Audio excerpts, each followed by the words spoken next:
Hi mga kapuso, I'm Maki QB, one of the star choreographers ng Stars on the Floor. Stars on the Floor! So yung genre kasi nila for this episode is jazz. Pero ang ginawa ko for sa kanila is ginawa kong lyrical jazz. Kasi yung song nila for that episode is California King Bed. So ayun, medyo malungkot. And yung tema nila is about more breakup. So ayun, so kaya ako siya ginawang lyrical jazz. And ayun nga, yung challenge nila for this episode is meron silang props na bed.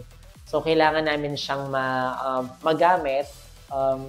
Magamit para dun sa piyesang gagawin namin for this episode. Actually, mahirap siya kasi like, ako hindi kasi ako ma-props na tao. So, now, medyo iba talaga yung parang medyo pag-iisipan mo talaga siya. Iisipin mo na kung paano nila magamit yun ng buong song, yung bed na yun na habang sumasayaw.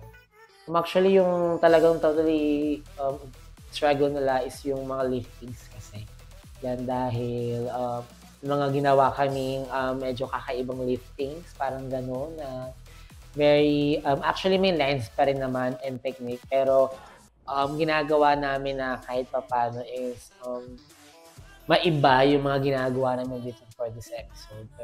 Pero syempre, may mga, alam mo yun, yung may mga makita pa rin silang yung mga ginagawa ng normal na like nagja-jazz, like nagka-content ng partners. Pero like, pinipilit namin na magkaroon kami ng parang medyo sarili naming style of liftings for that piece. Si Rojun, nananapapa talaga siya.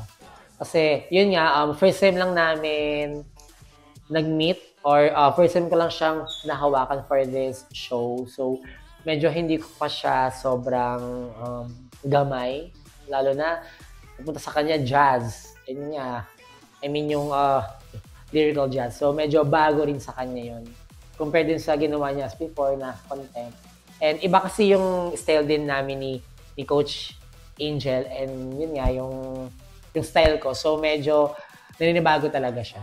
So, Dasuri yun. All good naman kami, lalo na sa line and techniques pa rin ni Das.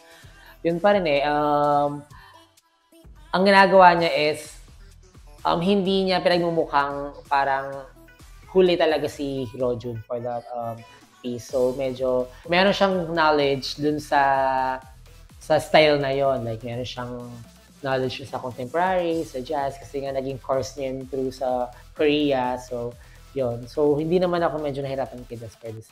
Makita niyo yung kakaibang Rojun and Dasuri na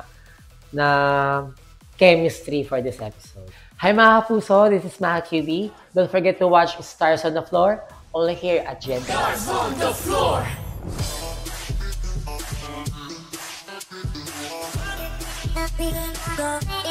We are